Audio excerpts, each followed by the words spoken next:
వక్ఫ్ సవరణ చట్టం ద్వారా పేద మరియు మహిళలకు లబ్ధి చేకూరే విధంగా ఎన్నో ప్రయోజనాలు కలుగుతాయని భారతీయ జనతా పార్టీ కాకినాడ జిల్లా అధ్యక్షులు బిక్కిన విశ్వేశ్వరరావు తెలిపారు. కాకినాడ రామారావుపేటలో గల కాకినాడ జిల్లా భారతీయ జనతా పార్టీ కార్యాలయంలో ఏర్పాటు చేసిన మీడియా సమావేశంలో బిక్కిన విశ్వేశ్వరరావు మాట్లాడుతూ, కొత్త వక్ఫ్ చట్టం ద్వారా పేద ముస్లింలకు మహిళలకు ఎంతో లబ్ధి చేకూరుతుందని అన్నారు. తొలుత వక్ఫ్ కొత్త చట్టం పోస్టర్ను ఆవిష్కరించారు. ఈ కార్యక్రమంలో పెద్దిరెడ్డి రవికిరణ్, గడ్డి కొండలరావు, కొల్లా శ్రీనివాసరావు, పెండం శ్రీదేవి, జిల్లా మీడియా ఇన్ఛార్జ్ తుమ్మలపల్లి నారాయణరావు, చోడశెట్టి రమేష్ బాబు, జ్యోతుల రాజేష్, యువమోర్చ్ నాయకులు గౌత చిన్న, పెద్ద సంఖ్యలో బీజేపీ నాయకులు, కార్యకర్తలు పాల్గొన్నారు.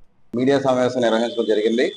దీంట్లో 2025 వక్ఫ్ సవరణ చట్టం ద్వారా మోడీ గారు ప్రవేశపెట్టినటువంటి వక్ఫ్ సవరణ చట్టం ద్వారా పేద మరియు మహిళలకు కూడా విపరీతమైనటువంటి లబ్ధి చేకూర్చే విధంగా ఈ సవరణ చట్టం చేయడం జరిగింది. ముఖ్యంగా పేద ముస్లిం మహిళలకు కూడా ఈ చట్టం ద్వారా ఎన్నో ప్రయోజనాలు కలగబోతా ఉన్నాయి. ఇప్పటిదాకా కొంతమంది అగ్ర ముస్లిం నాయకులు వారి యొక్క సహచరులే తప్ప ఈ వక్ఫ్ భూములు ఎవరు కూడా కనీసం టచ్ చేయడానికి కూడా అవకాశం లేకుండా అనేటువంటి పరిస్థితి ఉంది.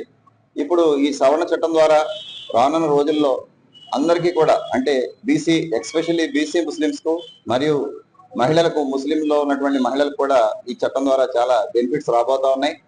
దీంట్లో భాగంగా కాకినాడలో ఇవాళ మీడియా సమావేశం నిర్వహించడం జరిగింది. ఈ కార్యక్రమానికి మన రాష్ట్ర కన్వీనర్ గా పెద్దిరెడ్డి రవికిరణ్ గారు, మరియు జిల్లా కన్వీనర్ గా గండి కొండల గారు, మరియు శ్రీదేవి గారు, పెండెం శ్రీదేవి గారు, మరియు కొల్లా శ్రీనివాస్ గారు జిల్లా నుంచి వ్యవహరిస్తారు.